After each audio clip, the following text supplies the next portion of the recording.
இன்றைய செய்தியினுடைய தலைப்பு, அவரோடு கூட பாடுகளை சகித்தோமானால் அவரோடு கூட ஆளுகையும் செய்வோம். ஆமென். வாசிப்போம். 2 தீமோத்தேயு 2ஆம் அதிகாரம் 12வது வசனம். அவரோடு கூட பாடுகளை சகித்தோமானால் ஆமென். இயேசுவின் உபதேசத்தில் நாம் நடக்கணும் தீர்மானிச்சா உலகம் நம்மளை பகைக்கும். உலகம் நம்மளை என்ன பண்ணும்? பகைக்கும். இன்னைக்கு எல்லார் மத்தியிலும் இந்த குடிப்பழக்கம் வந்துருச்சு. உங்கள் ஒரு கம்பெனிக்கு போகிறீங்க, ஒரு ஐடி நிறுவனம், ஏதோ ஒரு கம்பெனிக்கு போகிறீங்க, இன்றைக்கி பார்ட்டின்றாங்க. எல்லாரும் முகமாக அப்படியே பிரகாசமாக இருக்கும். ஆனால் இயேசு ஏற்றுக்கொண்டவங்க என்ன பண்ண முடியாது? நான் வரலன்னு சொல்லி பாருங்க, அங்கே என்ன நடக்குதுன்னு பாருங்க. நீ என்ன பெரிய பரிசுத்தவானா? நீ அவ்வளோ பெரிய இதா? ஒரு நாளைக்கு வா, அரை நாளைக்கு வா, கால் நாளைக்கு வா, இன்னைக்கு மட்டும் வா. உங்களை எவ்வளோ டார்ச்சர் பண்ணுறாங்கன்னு பாருங்க. அல்லேலூயா. எங்க பார்த்தாலும் பாவம் பெருகிடுச்சு. நாம் அதை செய்ய மாட்டோம்னாக்க இந்த உலகம் என்ன செய்யணும்ல? பகைக்கும். ஆமென். இதன் மத்தியில தான் இந்த பாடுகளெல்லாம் சகித்து கொண்டு நாம் ஜீவனம் பண்ணும்போது தான் ஆண்டவர் நமக்கு ஜீவ கிரீடத்தை, நித்திய ஜீவனையும் அவரோட ஆளுகையும் நமக்கு தருவார். கரங்களை தட்டி தேவனை மயம்படுத்துவோம். ஆமென். நமக்கு முன் உதாரணங்கள் எல்லாம் ஆதி சபை தான். அப்படிதானே? ஆதி சபையை பின்பற்றி தான் நாம் என்ன பண்றோம்? இன்றைக்கு நாம் நடந்து கொண்டிருக்கிறோம். ஆதி சபையில எப்படி பாடுகளை சகித்தார்கள் அப்படின்றத பார்ப்போம். அப்போஸ்தலர் நடபடிகள் 4ஆம் அதிகாரம் 17, 18, 19, 20 வசனங்கள். அப்போஸ்தலர் நடபடிகள் 4ஆம் அதிகாரம் 17 20 வரை வசனங்கள். ஆகிலும் இது அதிகமாய் ஜனத்துக்குள்ளே பரம்பாதபடிக்கு இது முதல் ஒவ்வொருவரோடும் இந்த நாமத்தை குறித்து பேசக்கூடாது என்று அவர்களை உறுதியாய் பயமுறுத்த வேண்டும் என்று சொல்லிக்கொண்டு அவர்களை அழைத்து இயேசுவின் நாமத்தை குறித்து எவ்வளவும் பேசவும் போதிக்கவும் கூடாதென்று அவர்களுக்கு கட்டளையிட்டார்கள். பேதுருவும் யோவானும் அவர்களுக்கு பிரதியுத்தரமாக, தேவனுக்கு செவி கொடுக்கிறதை பார்க்கிலும் உங்களுக்கு செவி கொடுக்கிறது தேவனுக்கு முன்பாக நியாயமாய் இருக்குமோ என்று நீங்களே நிதானித்து பாருங்கள். நாங்கள் கண்டவைகளையும் கேட்டவைகளையும் பேசக்கூடாதே என்றார்கள். பேசாமல் இருக்கக்கூடாதே என்றார்கள். அல்லேலூயா. அப்போஸ்தலர்கள் இயேசுனால் 3.5 வருஷம் பயிற்சி பெற்றவர்கள், நேரடியாக இயேசுனுடைய போதனையை கேட்டவர்கள். அல்லேலூயா. நமக்கு அந்த பாக்கியம் நம்ம காணாமல் விசுவாசிக்கிறோம். அவங்க என்ன பண்ணாங்க? அவரை தொட்டு, அவரோடு சாப்பிட்டு, அவரோடு படித்து, அவர் போதனை கேட்டு வளர்ந்தவர்கள், விசுவாசித்தவர்கள். அல்லேலூயா.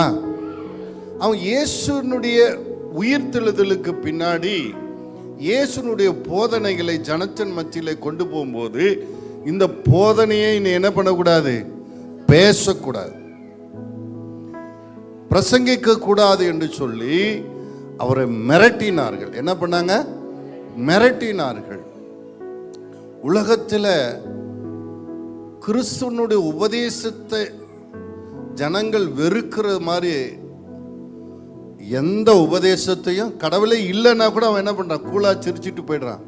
ஆனால் இயேசு தான் கடவுள்னா என்ன பண்றான்? கோவத்துக்குறான். ஆனால் அதே அளவுக்கு அந்த இயேசுவை அவனை அறிந்து கொண்ட பின்னாடி அவரை நேசிக்கிறவங்களும் அதிகமாக இருக்கிறாங்க.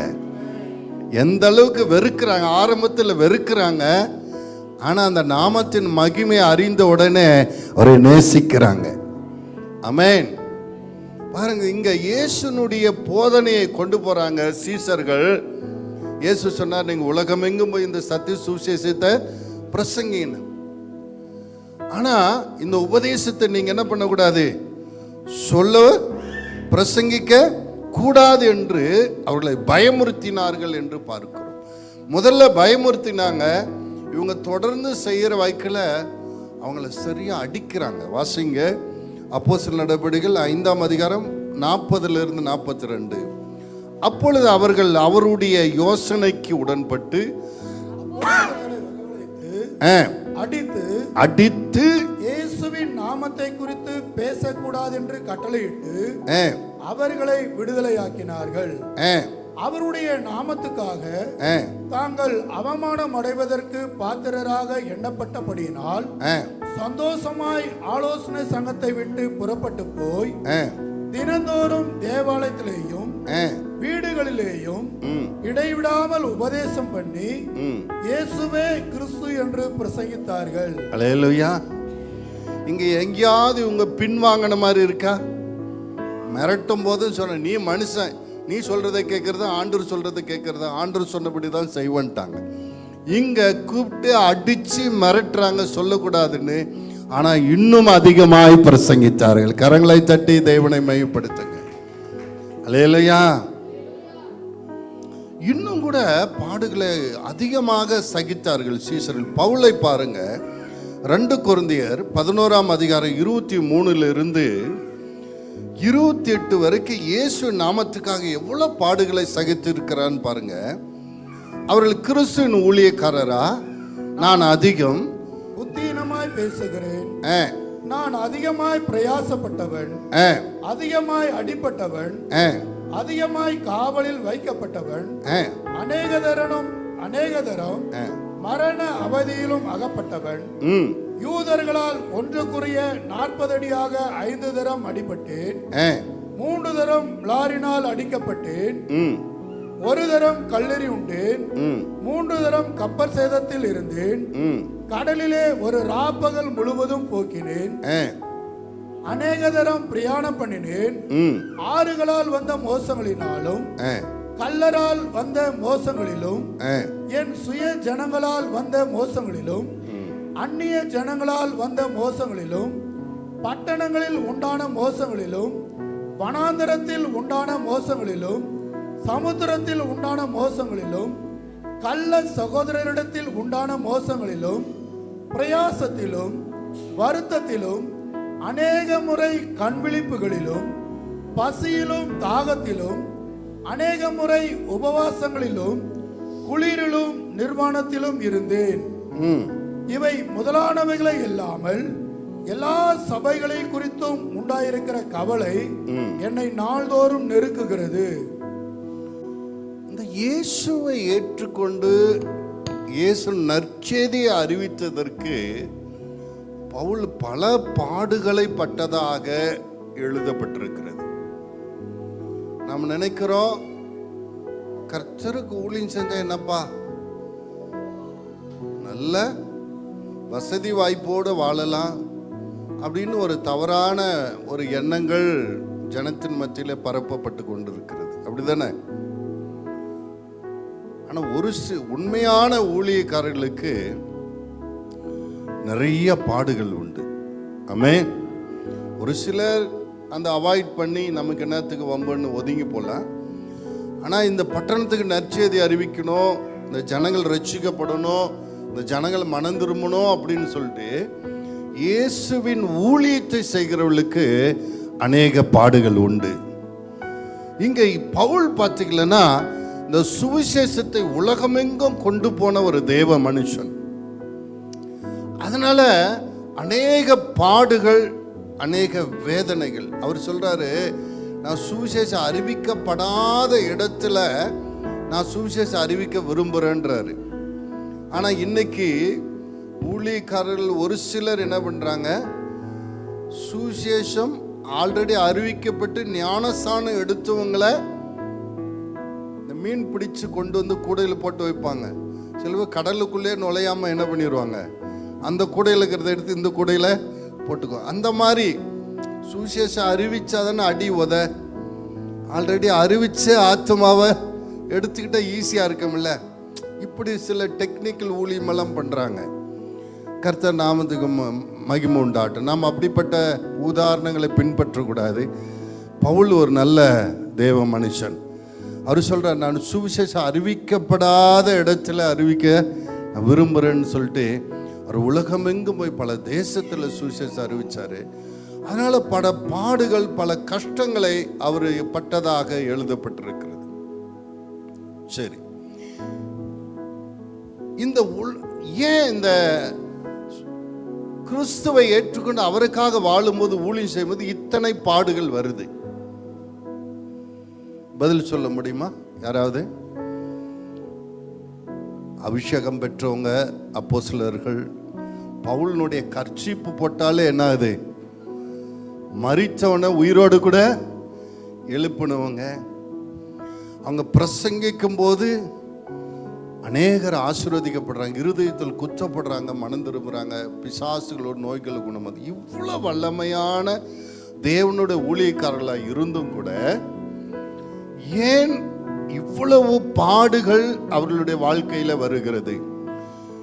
அநேகர் இன்னைக்கு தவறான உபதேசங்கள் போதிக்கப்படுது. இயேசு ஏற்றுக்கிட்டா உனக்கு ஒரு கஷ்டமும் வராதுன்னு சொல்லி போதிக்கிறாங்க. அதாவது இயேசுவை ஏற்றுக்குன்னா அன்னைக்கு தான் பிரச்சனையே ஆரம்பிக்கும். புரியுதுங்களா?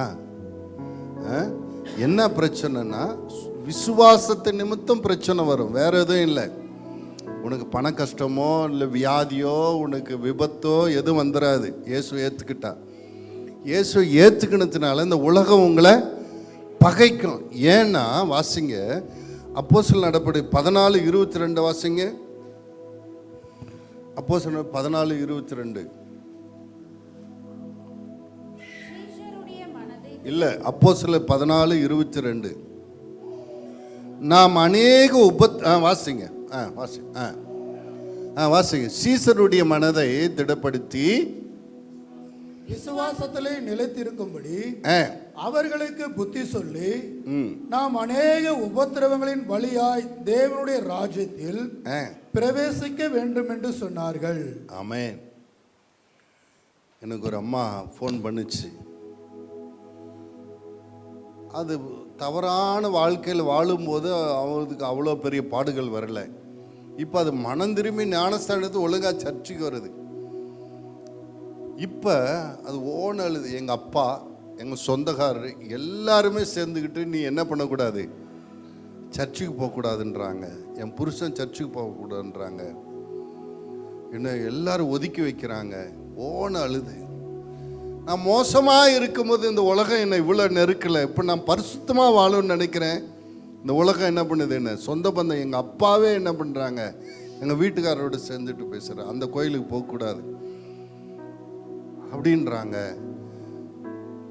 நான் என்ன செய்யறதுன்னு நான் ஜோமன்றமா, யார் உன்னை எதிர்க்கிறாங்களோ அவங்க தான் உன்னோட சர்ச்சைக்கே வரப்போகிறாங்க. அல்லேலூயா. உன்னை எதிர்க்கிறானாலே அவன் டார்கெட் ஆண்டவர் கிட்ட மாட்டிட்டான்னு அர்த்தம். அல்லேலூயா. அவன் ஒதுங்கி போயிருந்தா கூட பரவாயில்ல, உன்னை எதிர்த்துட்டான் இல்லை, அவன் தான் ரட்சிக்கப்படுவான். சவுல் சபையை எதிர்த்தா என்னாச்சு? மாட்டினான். அல்லேலூயா. நீ தைரியமாயிரு, கர்த்தர் உன்னோடு இருக்கிறார், இந்த பாடுகள் எல்லாம் மாறுன்னு சொன்ன. ஆதி சபையில கூட இப்படிதான் சபைக்கு போதித்தாங்க. நாம் பாடுகளின் வழியாதான் நாம் என்ன பண்ணணும். அதுக்குன்னு சோறு இல்லாம வியாதியோடு லாசரோயை போல பருக்களோடு ஓட்டெடுத்து சுரண்டிட்டல்ல, அப்படி அல்ல. இயேசுனுடைய நாமத்து நிமித்தம் பல பாடுகள் வரும். அந்த பாடுகளின் வழியாக தான் நாம் என்ன பண்ணி ஆகணும், பரலோக ராஜ்யத்துக்குள் நாம் பிரவேசி. ஏன்? நான் தம்பி சொன்ன மாதிரி தான். யோவான் 15:19 வாசிங்க. நீங்கள் உலகத்தாராய் இராததினால் உலகம் தன்னுடையதை நேசிக்கும். நீங்கள் உலகத்தாராய் இராதபடினால் நான் உங்களை உலகத்திலிருந்து தெரிந்து கொண்டபடினால் உலகம் உங்களை பகைக்கிறது. அல்லேலூயா. உலகம் உங்களை பகைத்ததால் அது உங்களை பகைக்கிறதுக்கு முன்னே என்னை பகைத்தது என்று அறிந்து கொள்ளுங்கள். இயேசுவை ஏற்றுக்கிட்டாங்களா? இயேசு எப்போ கல் எறியலாம், எப்போ மலை மேலேருந்து தள்ளி விடலாம், எப்போ இவர் மேலே குற்றஞ்சாட்டி தண்டனை கொடுக்கலாம், அவர் கொல்றதுக்கு தான் முயற்சி பண்ணதாங்களா? அவர் சொன்ன உபதேசத்தை ஏற்றுக்கொள்ளலை. அப்படி தானே? இவர் உபதேசிக்கும் போது எல்லாரும் போயிட்டாங்க. இதெல்லாம் கடினமான உபதேசம். ஏன்னா உலகத்துக்கு ஒத்த மாதிரி அவர் பேசலை. இவர் சீசர்கள் கேட்குறாங்க, எல்லாரும் போகிறாங்க, நீங்கள் கொஞ்சம் பார்த்து பேசுங்க, மக்கள் இருதயத்துக்கு ஏற்ற மாதிரி பேசுங்க. அப்பா, நான் இருதயத்துக்கு ஏற்ற மாதிரி பேச வரல, இவங்க நித்திய ஜீவனுக்கு வரணுன்றதுக்கோசரம் பேசுகிறேன். அல்லேலூயா. இதெல்லாம் கடினமான உபதேசம், நீங்கள் இப்படியெல்லாம் இப்போ சொல்லக்கூடாது. ஆமென். அவர் சொல்லிட்டார், நான் உபதேசத்தை மாற்றிக்க முடியல, நான் அதுக்காக வரல. புரியுதா? நான் அதுக்காக வேணா நீங்களும் போகிறதா இருந்தா போயிருங்க.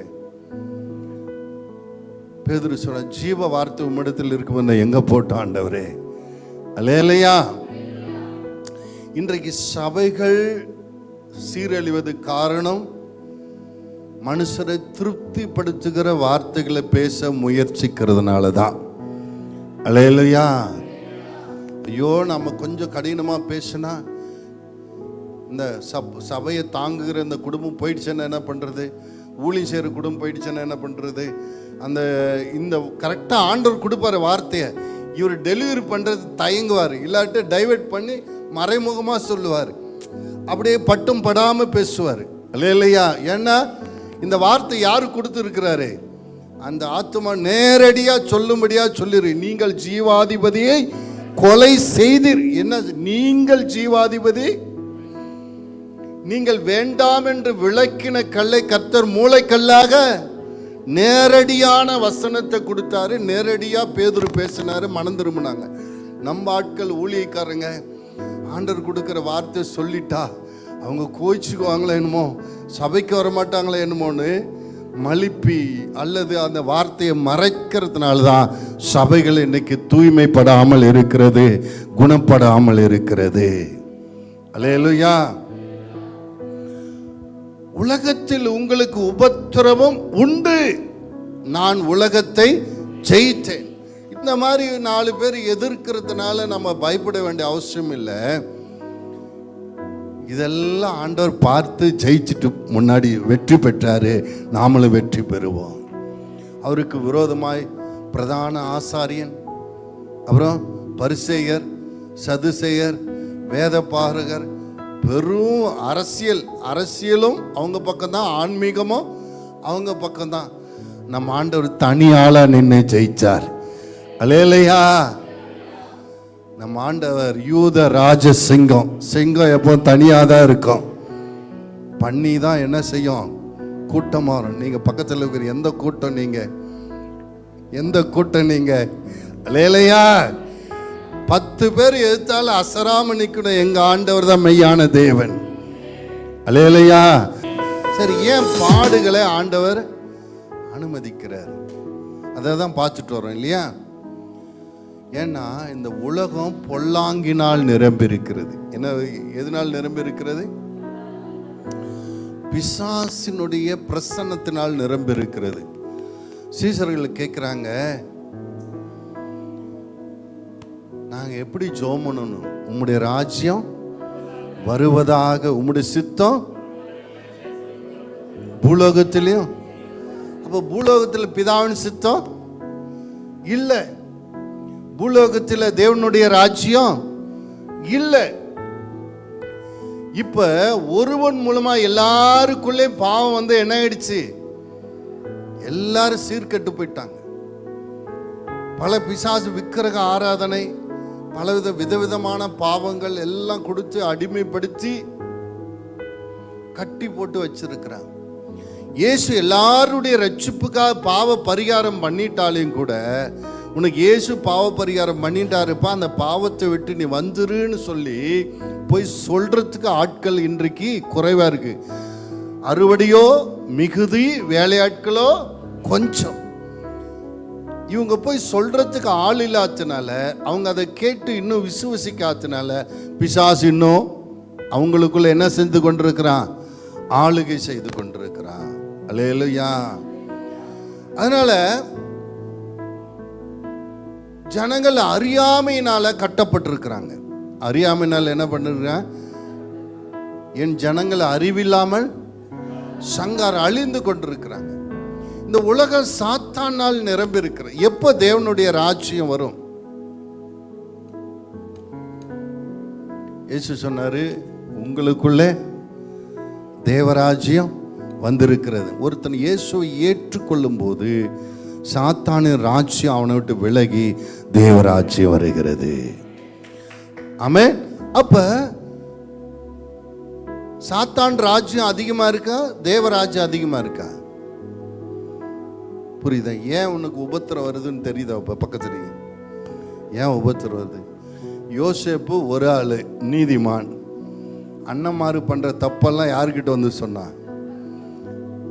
அப்பா கிட்ட சொன்ன, யாக்கோப்பு கிட்ட. மீதி 11 பேர் என்ன பண்ணிட்டு இருக்காங்க? எல்லாம் முள்ள மாறிங்க முடிச்ச வைக்கிங்க. அல்லையா, என்னவா போட்டு கொடுக்குற இருடான்னு சொல்லி அவனை என்ன பண்ணாங்க? பிடிச்சி குழியில போட்டு அண்ணி இருக்கு வித்து. ஏன்னா அவங்க கை பலத்து இருக்கு. நமக்கு ஏன் உபத்திரம் தெரியுதா? அவங்க கை என்ன இருக்கு? நாங்க மெஜாரிட்டி சொல்றாங்க. நாங்க சொல்றாங்களா? சரி, அவங்க கை மெஜாரிட்டியா இருந்ததுனால யோசேப்பு தன்னை மாத்திக்கிட்டானா? இல்லை. அல்லேலூயா. என்ன நடந்தாலும் சரியே, நான் இருக்கிற மாதிரி தான் இருப்பேன். அல்லேலூயா. கரங்களை தட்டி தேவனை மையப்படுத்துங்க. அல்லேலூயா. பரிசுத்தர் பரிசுத்தரே, பரலோக ராஜாவே. அல்லேலூயா. பரிசுத்தர் பரிசுத்தரே, பரலோக ராஜாவே, எப்போதும் இருப்பவரே.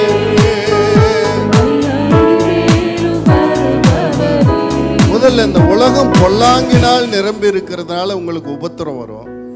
ரெண்டாவது, உங்க விசுவாசம் சோதிக்கப்பட்டு உங்க விசுவாசம் உண்மைதானா என்று தேவனை அறிந்து கொள்ள விரும்புகிறார். வாசிங்க யோவான் ஜேம்ஸ் 1ஆம் அதிகாரம் 2-3 வசனம். யாக்கோப்பு வாசிங்க.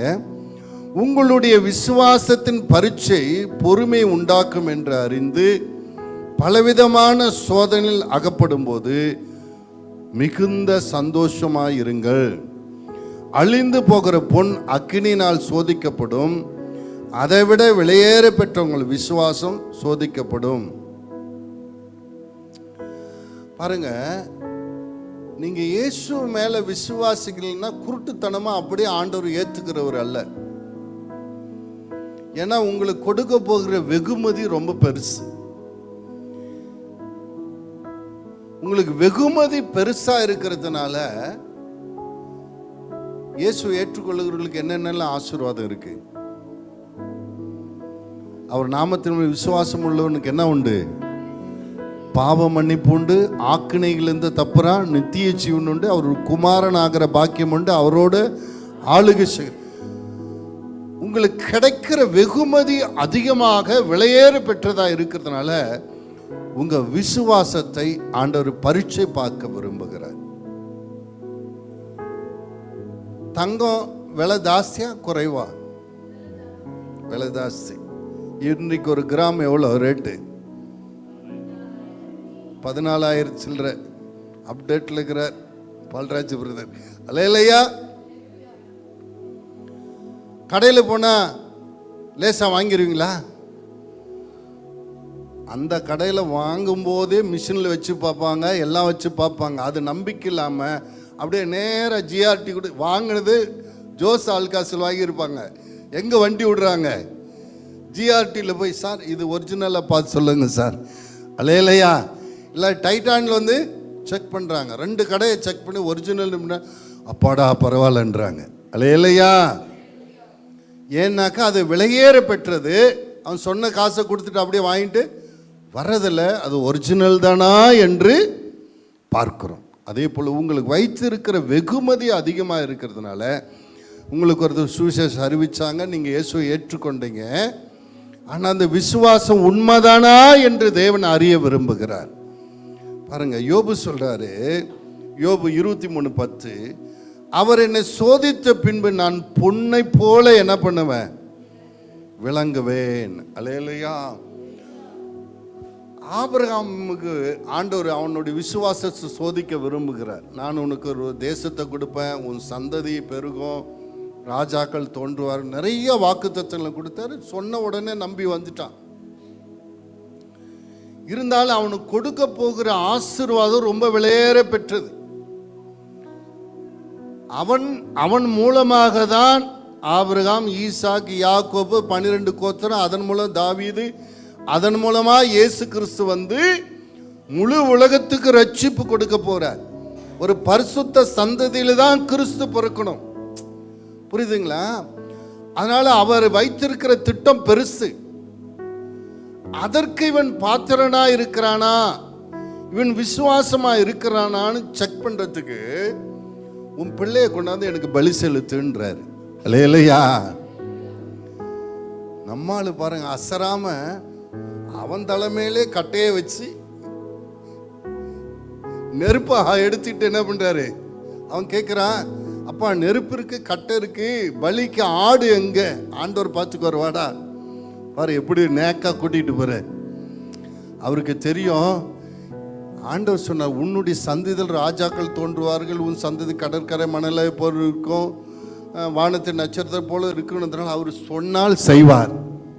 அவர் சொன்னார், நான் இவனை பலி செலுத்துறதுனால என் சந்ததி இல்லாம போகாது. அவர் சொன்னவர் எப்படியும் செய்வார் நம்பிக்கையில் அந்த குழந்தைய கட்டை மேல அடுக்கி பலி செலுத்த கத்திய ஓங்குற ஆண்டவர் சொல்ல, நிறுத்து, இப்ப நீ உண்மை உள்ளவன் என்று நான் நம்புகிறேன். கரங்களை தட்டுங்க. உங்க மேல பெரிய திட்டம் இருக்கிறதுனால ஒரு பரிசுத்த சந்ததி மூலமாக தான் ஒரு திட்டத்தை நிறைவேற்ற முடியும். அதனால நீ உண்மையாலுமே அவரை விசுவசிக்கிறாயா? இப்ப நீங்க யாரெல்லாம் கள்ளக்கொட்டை நிலத்துல போடுவாங்கல்ல, கள்ளக்கொட்டை இப்போ கள்ளக்கா போடுற சீசனா போடும்போது எந்த கொட்டை போடுவாங்க? நல்ல கொட்டை போடுவாங்களா? இந்த சிறுசாக்கிறதுக்கு என்ன ஒன்று சொல்லுவாங்களே, நச்சு கொட்டையா? நச்சு கொட்டை போடுவாங்களா? நல்ல கொட்டையா போடுவாங்களா? நச்சு கொட்டையெல்லாம் என்ன பண்ணுவாங்க? ஆட்டி எண்ணெய் எடுக்கிறது. நல்ல கொட்டைய ஏன்? அப்பதான் அது நல்ல செடியா வந்து நிறைய காயும். ஒரு விவசாயியே அப்படி இருக்கணும். தேவனுடைய திட்டத்திலையும் நல்ல விசுவாசம் உள்ளவர்களை தான் அவர் ராஜ்யத்தில் பயன்படுத்த விரும்புகிறார், அவர் ராஜ்யத்துக்குள்ள கொண்டு வர விரும்புகிறார். அதனால இன்னைக்கு அநேக காரியத்துக்காக இயேசுவை ஏற்றுக்கொண்டு வராங்க. சில வயசாயிடுச்சு, இந்த சர்ச்சுக்கு போனோம்னா நல்ல அடக்கம் பண்ணிடுவாங்க. இந்த சர்ச்சில் என்ன இருக்கு? கல்லர் இருக்கு, அதுக்கு வராங்க. இந்த சர்ச்சுக்கு போனால் நல்ல நல்ல பொண்ணுங்க இருக்கு, கல்யாணம் பண்ணிக்கலான்னு வராங்க. சில பேர் என்ன பண்ணுறாங்க, இந்த சர்ச்சுக்கு அந்த சர்ச்சில் நமக்கு மரியாதையே இல்லை, இந்த சர்ச்சுக்கு போனால் நம்மளை மரியாதை கிடைக்கும், பாட்டு பாட விடுவாங்கன்னு வராங்க. இந்த சர்ச்சுக்கு வரவங்களுடைய எண்ணங்கள் பல விதத்தில் இருக்குது, சொன்னால் சொல்லிகிட்டே போகலாம். இந்த சர்ச்சுக்கு போனால் அந்த பாஸ்டர் பரவாயில்ல, கொஞ்சம் உதவி செய்கிறாரா, நம்ம ரொம்ப கஷ்டத்தில் இருக்கோம், கொஞ்சம் உதவி கிடைக்குன்னு வராங்க. ஓ, இந்த சர்ச்சுக்கு போனால் நிறைய கூட்டம் இருக்குது, இதை வச்சு நம்ம பிஸ்னஸ் பண்ணலான்னு வராங்க, சீட்டு நடத்தலான்னு வராங்க. இப்படி பல எண்ணத்திலேருந்து வராங்க. இதெல்லாம் கழிக்கணும், இதெல்லாம் தேவராஜ்யத்துக்கு கழிக்கணும். இதெல்லாம் சரிப்பட்டு வராது. இதெல்லாம் என்ன பண்ணாது? சரிப்பட்டு வராது. இந்த போர் அடிச்சுட்டு என்ன பண்ணாங்க? தூத்துவாங்க பத்தியா? தூத்தும் போது என்னாகும்? பதரெல்லாம் கோதுமை. அதே போல ஆண்டவர் ஒரு பரிசுத்த சந்ததியை தேர்ந்தெடுப்பதற்கு உபத்திரவத்தை அனுமதிக்கிறார். அல்லேலூயா. பாஸ்டர் கிட்ட வேஷம் போடலாம், மூப்பர்கிட்ட வேஷம் போட்டுக்கலாம், அப்படி இப்படி பண்ணிக்கலாம். ஆனா உபத்திரவத்தில் நிக்கன்னு யார் நிற்பாங்கன்னா உண்மையான விசுவாசம் உள்ளதான் நிற்பான். அல்லேலூயா. உண்மையான விசுவாசம் இல்லாத என்ன பண்ணுவான்? சீட்டு நடத்த வந்தவன் என்ன பண்ணுவான்? ஐயோயோ இந்த சபையெல்லாம் வேண்டாப்பா, வேற எங்கேயாவது போய் ஒரு சீட்டு நடத்திக்கலாம், ஓடி போயிடுவான். அப்படிதானே? ஏதோ உதவிக்காக வந்தவன் என்ன பண்ணுவான்? தெருவில் உட்காந்தாவது பிச்சை எடுத்துக்கலாம், இதெல்லாம் சரிப்படாதுன்னு பண்ணுவான். இப்படி என்ன நோக்கத்துக்காக வந்தவங்க, தேவ ராஜ்யத்தின் நோக்கம் இல்லாமல் வந்தவங்க நிற்க மாட்டாங்க. தேவ ராஜ்யத்தின் நோக்கத்துக்கு வந்தவங்க தான் நிலை நிற்பாங்க. அப்ப இதை பிரித்து எடுக்கிறதுக்கு தேவன் பயன்படுத்துகிறது உபத்திரவத்தை அனுமதிக்கிறார். உபத்திரவத்தை பாருங்க. யோபு உண்மையாலுமே ஆண்டவனை நேசிக்கிறானா இல்லையா என்பதை கண்டுபிடிக்கிறதுக்கு என்ன பண்ணாரு?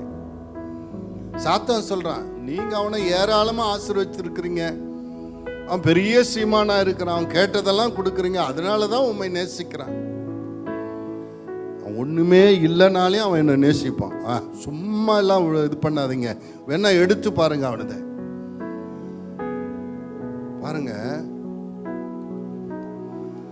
அந்த பொருள் அவன் ஆஸ்தி போன உடனே அவன் மனைவி என்ன ஆயிட்டாங்க, இப்ப கர்த்தரை தூசித்து பிசாசு எய்ம் பண்ணது அவனது எங்க பழிச்சிருச்சு, மனைவி கிட்ட படிச்சு. ஆனா யோபு சொல்றான், நான் நிர்வாணியாய் வந்தேன், நிர்வாணியாய் போவேன். கர்த்தர் கொடுத்தார், கர்த்தர் எடுத்தார், கர்த்தர் நாமத்துக்கு ஸ்தோத்திரம். பிசாசு வெக்கப்பட்டு போயிட்டான். இந்த தூத்தும் போது அவங்க மனைவி இவ்வளோ நாள் என்ன பண்ணிட்டு இருக்காங்க, கூட்டத்தில் ஒரு விசுவாசியை போல நடிச்சிட்டு இருந்துக்கிறாங்க. என்ன, யோபு ஜெபம் பண்ணும் போது அந்த அம்மாவும் என்ன பண்ணியிருக்கோம், ஜெபம் பண்ணி இருக்கும். யோபு பலி செலுத்தும் போது அந்த அம்மாவும் பலி செலுத்தி இருக்கும். ஆனா ஒரு உபத்திரவம் வரும்போது ஒரிஜினல் நின்றுச்சு, டூப்ளிகேட்டு பறந்துருச்சு. அல்லேலூயா. நமக்கு இப்படிப்பட்ட சின்ன சின்ன அப்படி சோதனைகள் வந்து ஏதாவது இழந்தாலும் கூட யோபுக்கு கொடுத்ததை போல இரட்டிப்பாய் திருப்பி கொடுப்பார். உன்னை சோதனைக்கு அனுமதிப்பார், நீ பொன்னாக விளங்கினால் ஜீவ கிரீடத்தை பெறுவாய். ஆமென். நீ இழந்ததெல்லாம் பெறுவாய். அதுக்குன்னு வாழ்க்கை ஃபுல்லா சோதிக்க மாட்டாரு, ஏதோ ஒரு காலகட்டத்தில் ஆண்டவர் உன்னை சோதிச்சு பார்ப்பார். ஆமென். எனக்கா ஜீவன் விட்டவரே, என்னோடு இருக்க எழுந்தவரே, எனக்கா ஜீவன் விட்டவரே. ஒரு நிமிஷம். சில பேர் தங்களுடைய வாழ்க்கையில் வர்றது எல்லா கஷ்டத்துக்கும் ஆண்டவர் தான் சோதிக்கிறாங்கன்னு நினைச்சுக்கிறேன். ஆபிரகாமை எத்தனை முறை சோதிச்சாரு, பக்கத்தில் கேளுங்க, எத்தனை முறை சோதிச்சாரு. யோபு எத்தனை முறை சோதிச்சாரு. நீ மட்டும் ஏன் வாழ்க்கை ஃபுல்லா ஆண்டவர் என்ன சோதிக்கிறான்னு சொல்லிட்டு இருக்கிற? வேதம் சொல்லுது, அவன் இச்சையினால் இழுப்புண்டு சோதிக்கப்படுகிறான். இல்லையா? நீ பேராசை வச்சு வருமானத்துக்கு மேல கடனை வாங்கி நீ கஷ்டப்பட்டுட்டு கர்த்தர் என்ன சோதிக்கிறான்னு சொல்ற. இல்லையா? நீ அடுத்த மனைவி மேல ஆசைப்பட்டு அங்க போய் சிக்கிக்கிட்டு அவமானப்பட்டு நீ சோதிக்கப்படுற. இப்படி பல காரியங்கள் சொல்லலாம். வேதம் சொல்ல அவனு இச்சையினால் இழுக்கப்பட்டு சோதிக்கப்படுகிறான்னு சொல்ல. ஆனா நம்ம ஆட்கள் எல்லா கணக்க காந்தி கணக்கில் எழுதுற மாதிரி எல்லா சோதனையிலும் கர்த்தரை மேல எழுதி விட்டுறது. ஆண்டவர் என்ன சோதிக்கிற, வாழ்க்கை ஃபுல்லா சோதிக்க மாட்டாரு, ஒரே முறைதான் சோதிப்பாரு. அவரை நேசிக்கிறேன்னு தெரிஞ்சா உன்னை இரட்டிப்பாய் ஆசீர்வதிப்பார். அன்பு கூறுவே இன்னும் அதிகமா ஆராதிப்பேன், இன்னும் ஆர்வமா அன்பு கூறுவேன், இன்னும்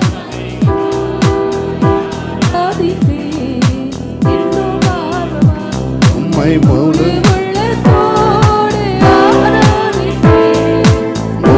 பணத்தோடு அன்பு கூறுவேன், ஆராதனை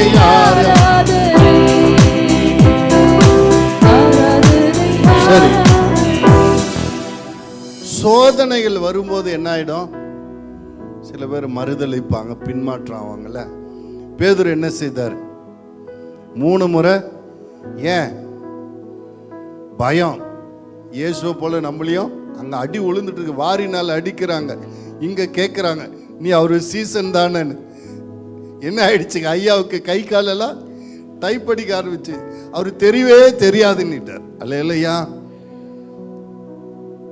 அந்த அம்மா சொல்லுது, என் வாழ்க்கையே முடிஞ்சிருச்சு, என்னை எல்லாம் ஒதுக்கி வைக்கிறாங்க அப்படின்னு. அப்படி ஒரு நெருக்கடி வரும்போது கணவனா இயேசுவா, அப்பாவா இயேசுவா, வேலையா இயேசுவா, இப்படி வந்து நிற்கும் போது நீங்க எதை தேர்ந்தெடுப்பீங்க? இயேசு தானா? கரங்களை தட்டி தேவனை மையப்படுத்தும். ஆமே. ஆனா நிறைய பேர் பின்வாங்கி போறாங்க. ஆமே. மண்ணுக்காக மாணிக்கத்தை விட்டு விடுறாங்க. ஆனா நீங்க நானும் விட்டு விடக்கூடாது. மண்ணுக்காக மாணிக்கத்தை விட்டுட மாட்டேன், வெறும் மண்ணுக்காக மாணிக்கத்தை விட்டிட மாட்டேன். பூரணமுள்ளவரே, பூவிருந்த வாசவர், இப்போது வேறே வேண்டாம் எங்கள் அன்பு நேசரே. மண்ணுக்காக மாணிக்கத்தை விட்டிட மாட்டேன், வெறும் மண்ணுக்காக மாணிக்கத்தை. மத்தேயு 10:32 33 வரை வாசிங்க. மத்தேயு 10:32-33. மனுஷர் முன்பாக என்னை அறிக்கை பண்ணுகிறவன் எவனோ அவனை நானும் பரலோகத்தில் இருக்கிற என் பிதாவின் முன்பாக அறிக்கை பண்ணுவேன். மனுஷர் முன்பாக என்னை மறுதலிக்கிறவன் எவனோ அவனை நானும் பரலோகத்தில் இருக்கிற என் பிதாவின் முன்பாக மறுதலிப்பேன். ஆமென். இப்ப இயேசுவை சர்ச்சுக்கு போறியா? ஆமா அப்படின்னு சொல்லணும். இல்லை சும்மா அப்படி போனேன், கூப்பிட்டாங்க போனேன், கூப்பிடலன்னா இதெல்லாம் இயேசுவை மறுதலிக்கிற மாதிரி தான். ஆமாம் நான் சர்ச்சுக்கு போகிறேன், அவர் ரொம்ப நல்லவர், அவர் உபதேசம் ரொம்ப நல்லது, முன்னாடி இஷ்டம் போல் வாழ்ந்தேன், இப்போ என் வாழ்க்கை சீர்பட்டிருக்கு, என் வாழ்க்கை நல்லா இருக்கு, நீங்களும் வாங்கன்னு சொல்லணும்.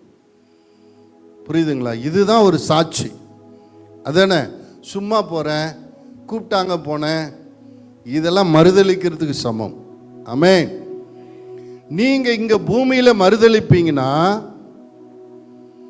பரலோகத்தில் தேவன் உங்களுக்கு வளகாப்பு வரும்போது அல்லது திருமணம் வரும்போது, திருமணத்துக்கு பெண் தேடும்போது உங்களுக்கு டெஸ்ட் இருக்கும். அவங்க மெஜாரிட்டி அவங்க எல்லாம் ஒட்டுக்கா சேர்ந்துக்குவாங்க. இந்த முறைப்படி தான் பண்ணணும். உனக்கு ஒரு பட்ட நாமம் இழுக்கணும், அப்புறம் தலை நிறைய பூ வைக்கணும், உனக்கு மெட்டி போடணும், மாலை போடணும், அது போடணும், இது போடணும், இதை பண்ணணும், அதை பண்ணணும் போது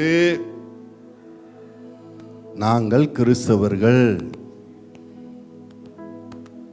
இந்த நாமமெல்லாம் எங்களுக்கு ஒரே ஒரு தேவன் தான் இருக்கிறார், அவர் தான் இயேசு கிறிஸ்து. இதை போட்டோன்னா அவரை ஏற்றுக்கணும்னு அர்த்தம் ஆயிடுது. எனக்கு ஒரு தெய்வம் போதும், 2 தெய்வம் தேவையில்லை. ஒரு சாட்சியாக ஏன் எல்லாரும் நிறைய தெய்வங்களை கும்பிட, நீங்க மட்டும் ஒரே தெய்வம்? இந்த ஒரு தெய்வம் தான் பாவ மன்னிப்புக்காக ஜீவனை கொடுத்தது. ஒரு சாட்சி சொல்றதுக்கு ஒரு ஏதுவான நேரம், ஏதுவான அந்த நேரத்தில் அவங்க சொல்றதுக்கெல்லாம் தலையாட்டிட்டு இருந்தேன்னா நீ உயிரோடு இருந்தும் செத்தவனாய் காணப்படுகிறாய். உயிரோடு இருந்தும் அந்த நேரத்தில் தான் துணிஞ்சு நிற்கணும்.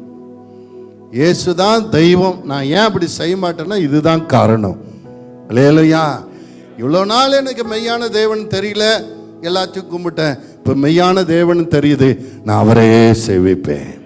என்னை கொன்று போட்டாலும், என்னை தப்புவித்தாலும், தப்புவிக்காமல் போனாலும் நீ நிறுத்தின பொற்சிலையை நான் வணங்குவதில்லை, உங்கள் தேவர்களை நான் வணங்குவதில்லை. அந்த நேரத்தில் தான் நிற்கணும். அல்லேலூயா. அதுதான் உனக்கு ஒரு டெஸ்ட்டு. ஒருவேளை பேதுருவை போல பயந்துட்டு, மாமனாரை கண்டு மாமியாரை கண்டு பயந்துட்டு தலையாட்டி இருந்தா கொஞ்சம் மன்னிப்பு கேளு, ஆண்டவர்கிட்ட கண்ணீர் சிந்தி மன்னிப்பு கேளுங்க. ஒருவேளை உங்கள் குற்றங்கள் மன்னிக்கப்படும். ஆமென். எனக்கா ஜீவன் விட்டவரே, என்னோடு இருக்க எழுந்தவரே, எனக்கா ஜீவன் விட்டவரே, என்னோடு இருக்க எழுந்தவரே, என்னையும் என்ற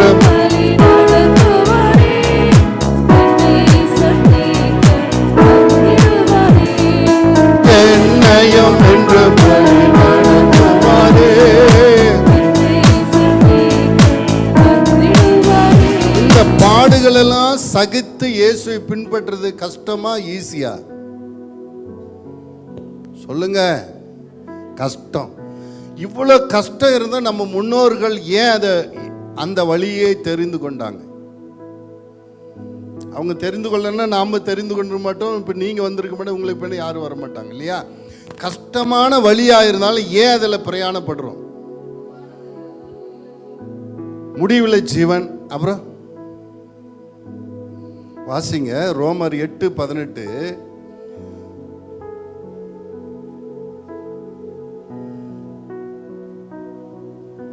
ரோமர் 8:18. சீக்கிரமா, பெரிய செய்தி இன்னைக்கு. ஆதலால் இக்காலத்து பாடுகள் இனி நம்மிடத்தில் வெளிப்படும் மகிமைக்கு ஒப்பிடத்தக்கவைகள் அல்லவென்று எண்ணுகிறேன். இக்காலத்து பாடுகள், இந்த மனுஷரால் வருகிற பாடுகள், இந்த உலகத்தில் வாழ்கிற வாழ்க்கை முறையினால் வருகிற பாடுகள் இனி வருகிற மகிமைக்கு ஒப்பானது அல்ல. அதனால இந்த பாடுகளை என்ன பண்றாங்க? ஏற்றுக்கொள்றாங்க. அல்லேலூயா, அல்லேலூயா. ரேஷன் கடையிலையா 2 மணி நேரம்னாலும் கால் கடுக்க நிற்கிறாங்க. இலவசமா 20 kg அரிசி கிடைக்குது, அப்புறம் எண்ணெய் கிடைக்குது, அப்புறம் என்னென்னமோ கம்மி ரேட்டில் சர்க்கரையெல்லாம் கிடைக்குது. அதனால நிற்கிறாங்க. அப்படியா? ஏன் இந்த பாடுகள் எல்லாம் ஏற்றுக்கிட்டு கிறிஸ்துவ ஜீவிக்கிறாங்கன்னா, ஆண்டவர் கொடுக்கிற ஆசீர்வாதம் பெருசா இருக்கிறது. கரங்களை தட்டுங்க, உற்சாகமா இருந்தா தட்டுங்க. ஆமென். வெளிப்படுத்துதல் 3:2 சொல்லுது, ஜெயங்கொள்ளுகிறவனுக்கு நான் என் பிதாவினுடைய சிங்காசனத்திலே அவரோடு கூட உட்கார்ந்தது போல நானும் என்னுடைய சிங்காசனம் என்னோடு கூட உட்காரும்படி அருளை செய்வேன். இந்த பாடுகளை சகித்து கொண்டு இயேசுவை பின்பற்றுகிறவன் இயேசுவோடு கூட ஆளுகை செய்யக்கூடிய கிருபை கொடுக்கிறார். அவர் வெற்றியிலே பங்கு, அவர் ஆளுகையிலே பங்கு, அவருடைய பிரசன்னத்திலே பங்கு கொடுக்கிறார். அவர் உடன் சுதந்திரராக மாறுகிறோம். அவரோடு ஆளுகை செய்கிற கிருபை கொடுக்கிறார். அவரோடு கூட இருக்கக்கூடிய பாக்கியத்தை கொடுக்கிறார். முடிவில்லாத வாழ்வை கொடுக்கிறார். ஆமென். இது எப்படின்னா, ஒரு ராணுவம் இன்னொரு நாட்டோடு யுத்தம் பண்ணுது. அந்த ராஜாவோடு சேர்ந்து போர் புரிகிறாங்க. தன் ஜீவனை துச்சமாக மதித்து ராஜாவின் கட்டளை ஏற்றுக்கொண்டு யுத்த களத்தில் நின்று ஒருவன் போரிட்டு வெற்றி பெறுகிறான் என்றால் ராஜா என்ன செய்வாரு? ஜெயிச்சாச்சு, யுத்தம் முடிஞ்சிருச்சு, என்ன பண்ணுவாரு? பாராட்டி பதக்கங்கள் வழங்கி கைச்சட்டுகள் கொடுத்து உயர்ந்த பதவிகளை கொடுத்து அந்த ராஜ்யத்தில் அவருக்கும் என்ன பண்ணுவாரு? பங்கு கொடுப்பாரு. அப்படித்தானே? அவரு சாதாரண போஸ்ட்ல இருந்திருப்பார், இப்ப பெரிய போஸ்ட் கொடுத்து அவருக்கு அதிகாரத்தை கொடுப்பார். ஆமென். அதே போலதான் நம்ம இயேசுவை பின்பற்றும் போது முடிவிலே நமக்கு ஆளுகையும் ஆசீர்வாதங்கள் இருக்கிறது. இக்காலத்து பாடுகள் இனி வருகிற ஆசீர்வாதத்துக்கு நிகரானது அல்ல. எனக்கு எத்தனையோ முறை நெருக்கங்கள் வந்திருக்கிறது. அப்பெல்லாம் நான் எடுக்கிற முடிவு என்னன்னா, ஆண்டவருக்காக பாடு அனுபவிப்போமே. ஏன்னா அப்பதானே நமக்கு என்ன கிடைக்கும்? இந்த பாடு வேண்டாம், இந்த உலகத்தோட ஒத்து போனா நமக்கு பரலோகம் கிடைக்காது, ஆசீர்வாதம் கிடைக்காதே. அப்போ நம்ம எதை தெரிந்து கொள்ளணும்? இக்காலத்து பாடுகளா, இனி வரும் ஆசீர்வாதங்களா? ஆமென். இந்த ஊரோட ஒத்து போயிட்டோம்னா, நழுவி போயிட்டோம்னா, ஆமாஞ்சாமி போட்டோம்னா எனக்கு என்ன கிடைக்காது? பரலோகம் கிடைக்காது. தேவ சித்தம் செஞ்சா அங்க பாடுகள் உண்டு, ஆனா என்ன உண்டு? ஆமென். அப்படி துணிஞ்சு நிற்கும் போது என்ன பண்ணோம்னா வந்த பிரச்சனை கூட போயிடும். இந்த நாய் இருக்குல்ல, ஓட ஓட விரட்டும். ஏற்று நின்னீங்களேன்னா அது அப்படியே வாழ மடைக்கணும். அதே தான் கிறிஸ்தவ ஜீவம்.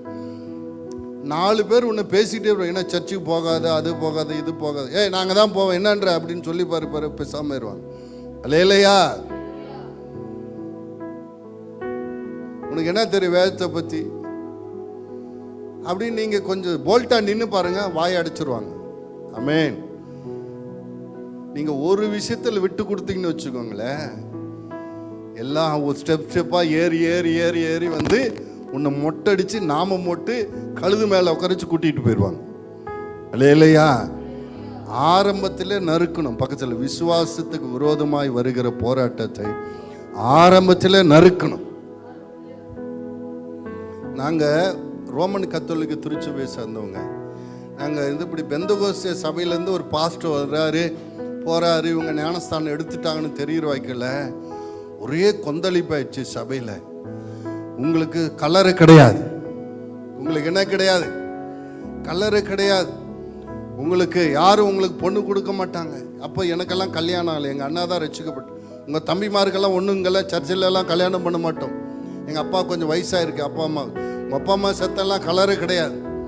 நீ ஒழுங்கா ஃபாதர்கிட்ட போய் மன்னிப்பு கேட்டு சபையில் மன்னிப்பு கேட்டுட்டு பாவ சந்தனம் பண்ணி திருவிருந்து எடுத்தாதான் என்ன உண்டு உங்களுக்கு, இது உண்டு. நான் இனிமேல் அங்கே போக மாட்டேன், இங்கேயே வரேன்னு என்ன பண்ணணுமா? ஆமாம், மன்னிப்பு கேட்கணும், மன்னிப்பு கேட்கணும். நான் அங்கே போக மாட்டேன். அவங்க எல்லாம் கூடி ஆளுக்கு பேசுவாங்க, எல்லாத்துக்கும் தலை குனிஞ்சு கேட்டுக்கிட்டு நீ இனிமேல் போக மாட்டேன்னு சொல்லணும். நாங்கள் சொன்னோம், எங்கள் போனோம் தெருவிலே விழுந்து நாரி போனாலும் பரவாயில்ல, எங்களுக்கு பரலோகம் தான் முக்கியம். அல்லேலூயா. கடைசி நாளில் சமுத்திரத்தில் மறிச்சவனும் சமுத்திரம் ஒப்பு கொடுக்கும், மண்ணில் போச்சோன்னு மண்ணு ஒப்பு கொடுக்கும், அக்னியில் எரிச்சோன்னு அக்னி ஒப்பு கொடுக்கும். என்ன, எங்கள் பணத்தை கழுகு தின்னாலே போல கழுகு ஒப்பு வைக்கும், எங்களுக்கு நித்திய ஜீவன் தான் முக்கியம் அப்படின்னு பேசாமல் ஆயிட்டாங்க. அல்லேலூயா. கொடுக்குற பதில் கரெக்டாக கொடுத்தோம்னா பேசாமல் ஆயிடுவாங்க, இல்லாட்டி ஏறி ஏறி ஏறி வருவாங்க. அல்லேலூயா. எனக்கா ஜீவன் விட்டவரே, என்னோடு இருக்க எழுந்தவரே, எனக்கா ஜீவன் விட்டவரே, எழுந்தவரே, என்னையும் வென்று வழி நடத்துவாரே. நமக்கு கிடைக்க போகிற ஆசீர்வாதம் 1000 ஆண்டு அரசாட்சியில் அவரோடு ஆளுகை செய்ய போகிறோம். புதிய வானம் புதிய பூமியில் ஆளுகை செய்ய போகிறோம். நான் கொண்டு வந்த செய்தியில் கால் பாகம் தான் சொன்னேன், டைம் ஆகி போச்சு. இல்லையா? அதனால இது தொடரும், பக்கத்தில் தொடரும். டிவியில் மட்டும் தொடருன்னா பார்க்குறீங்களா ஆவலோட. அடுத்த வாரம் 1000 ஆண்டு அரசாட்சியில் நாம் எப்படி அவரோடு ஆளுகை செய்வோம் தொடரும். ஆமென். எல்லாரும் எழும்பி நில்லுங்க. அவரோடு பாடுகளை சகித்தால் அவரோடு ஆளுகையும் செய்வோம். 1000 ஆண்டு அரசாட்சி எப்படி இருக்கும், அவரோடு நம்ம எப்படி ஆளுகை செய்வோம், அதெல்லாம் நம்ம அடுத்த வாரம் பார்க்க போகிறோம். இது ஒரு இன்ட்ரடக்ஷன் மாதிரி இன்றைய செய்தி. அல்லேலூயா.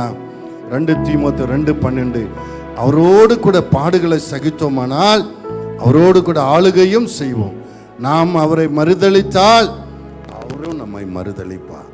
எத்தனை பேர் சொல்றீங்க, நான் எந்த சூழ்நிலையிலும் நான் ஆண்டவரை மறுதலிக்க மாட்டேன், இயேசுவே என் இரட்சகர், இயேசுவே என் ஆண்டவர், எனக்காக ரத்தம் சிந்தினவர் அவர்தான், ஜீவனை கொடுத்தவர் அவர்தான், என் பாவத்தை மன்னித்தவர் அவர்தான், இருளில் மெல்லமெழுந்து விடுதலை கொடுத்தவர் அவர்தான், எனக்கு சுகம் கொடுத்தவர், என்னை வாழ வைத்தவர், ஆசீர்வதித்தவர், சமாதானம் கொடுத்து சந்தோஷம் கொடுத்தவர், என்னை காத்தவர், எல்லாரும் கைவிட்ட போது எனக்கு ஆதரவாய் இருந்தவர். யாக்கோப்பு சொல்லுகிறான், எனக்கு ஆதரவாய் இருந்த கர்த்தருக்கு ஸ்தோத்திரம். தாய் தகப்பன் அண்ணன் எல்லாரும் கைவிட்டு தனியா நின்னான், ஆனால் அவனுக்கு ஆதரவாய் கர்த்தர் இருந்தார். அன்பு சகோதரா, உன்னுடைய சூழ்நிலை எல்லாரும் கைவிட்ட போது உனக்கு ஆதரவாய் இருந்தாரு, அவரை நீ மறுதலிக்கலாமா? அன்பு சகோதரி, அநேக உபத்திரவங்கள் சூழ்ந்திருக்கும் போது, நான் என்ன செய்வேன் என்று தடுமாறின போது ஒரு வல்லமையான கரத்தை நீட்டி உனக்கு அற்புதம் செய்தாரே, அவரை நீ மறுதலிக்கலாமா?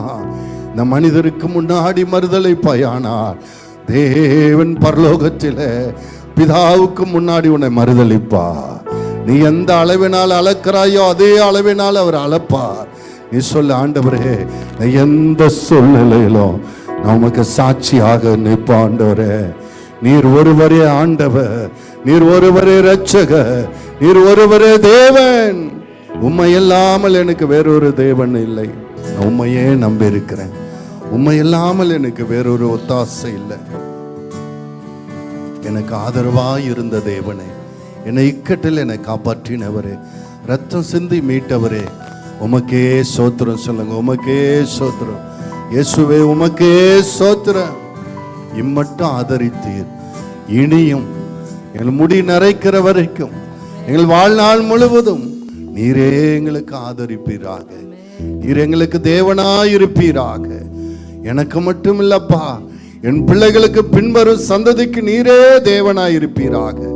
உம்முடைய கரத்துக்கு எங்களை தாழ்த்துகிறோம். சொல்லு, உம்முடைய கரத்துக்கு எங்களை தாழ்த்துகிறோம், எங்களை ஒப்பு கொடுக்கிறோம். அபிவிசுவாசங்கள் எங்கள் எல்லைகளை விட்டு விலகி போகட்டும். எல்லா பயமுறுத்தல்கள் விலகி போகட்டும். எல்லா வேதனைகள், கவலைகள் விலகி போகட்டும். ஆண்டவரே, எந்த சூழ்நிலை நாங்கள் உம்மை விட்டு பிரியாதிருக்க உம்முடைய அளவற்ற அன்பினால் எங்களை நிரப்போம் அப்பா. விசுவாசத்தினால் நிரப்போம். சபை மூப்பர்கள் நிரப்போம், வாலிபர்கள் நிரப்போம், குடும்ப தலைவர்கள் நிரப்போம், தலைவிகளை நிரப்போம். ஆண்டவரே, பெரியோரும் சிறியோரும் ஆண்டவரே உம்முடைய விசுவாசத்தினால் நிரப்பும். ஆண்டவரே, பேதுருவை போல, யோவானை போல, பவுலை போல நல்ல போராட்டத்தை போராடினேன், விசுவாசத்தை காத்து கொண்டேன், இது முதல் நீதியின் கிரீடம் எனக்கு வைக்கப்பட்டிருக்கு சொன்னதை போல கிரீடத்தை பெறத்தக்கதாக இறுதி வரை நிலைத்திருக்க, இறுதி வரை நிலைத்திருக்கிறவனே ரட்சிக்கப்படுவான். ஆண்டவரே, என் மூச்சு, இந்த சரீரத்தில் மூச்சு இருக்கிறவரே, நான் விசுவாசத்தை விட்டு விடாது இருக்க எனக்கு உதவி செய்யுங்க. உம்முடைய கிருபைக்கு ஒப்பு கொடுக்கிறோம். இயேசுவின் நாமத்தில் பிதாவே, ஆமென். அல்லேலூயா.